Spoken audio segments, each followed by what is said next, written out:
A video started circulating on Twitter this week claiming to show ordinary Chinese citizens being handcuffed and forced to take COVID tests at gunpoint. At the time of making this report, it had already racked up about 600,000 views, with thousands of people sharing it to their networks. The video, in actual fact, shows a group of workers from an illicit pornography ring who had just been busted, making this a perfect example of how malicious rumours about China spread like wildfire on Western social media. Let's get reporting.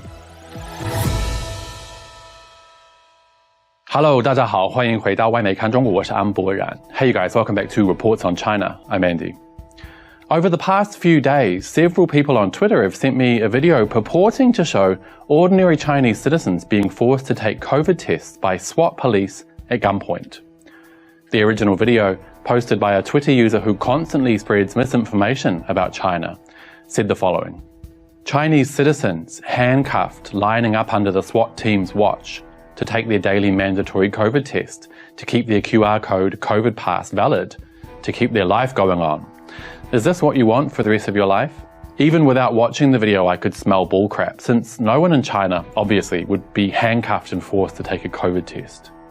When I watched the video, it was instantly clear that the people featured had just been arrested for a crime that had left them feeling ashamed. You can see some of those handcuffed have their heads down in shame. My first guess was they were members of a company undertaking some kind of fraud or scam. If you keep watching the video, you can see other ordinary members of the public walking by freely. One of the biggest giveaways was this woman who walks by nonchalantly without a mask.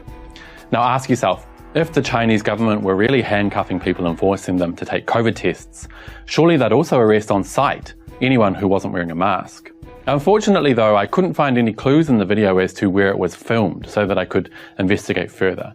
So I sent it directly to my friends over at Pengpai, or The Paper, who run a new Twitter account called The Paper Fact Check that debunks Western propaganda about China online. I knew if anyone could get to the bottom of this, it would be them.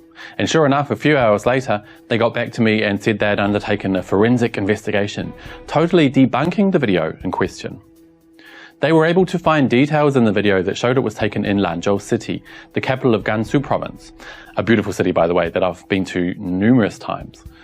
In particular, they found two street store names, namely the Jingdong convenience store and Chenji fresh noodle restaurant. The video was shot specifically on Yanbei Road in Changguan District, Lanzhou City, Gansu province.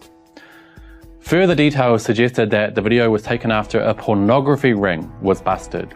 So they searched that location data against similar news and found a story by Lanzhou News detailing a police raid on April 25, which led to the arrests of all personnel involved.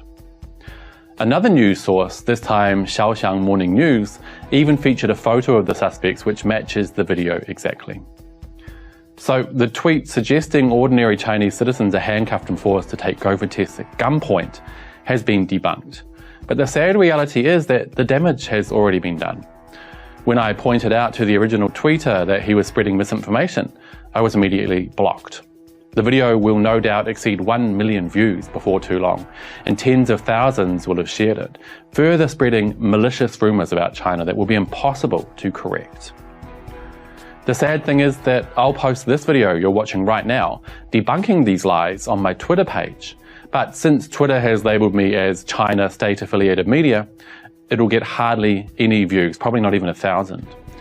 Ironically, Twitter gave me that label and limited my account because they suspect that I'm actually the one spreading misinformation.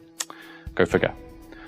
So you guys, this is a really good case study of how easily anti-China misinformation spreads on Twitter, a platform that claims to care so much about the truth, while in actual fact actively helping to smear China.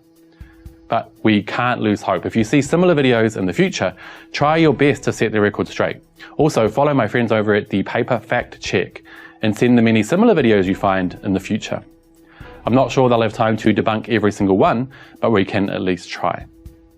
Sorry, it's Editing Andy here. Just wanted to make another quick point, and that is that these people spreading lies about China rely on the fact that most people can't read Chinese and won't be able to find out the truth for themselves. The sad thing is, this is actually a really effective tactic, which means most of this kind of misinformation will go unchecked. Okay, back to the video. Thank you guys so much for watching and helping give China a fair shot. Let me know what you think down below, and I'll see you all next time. Bye bye.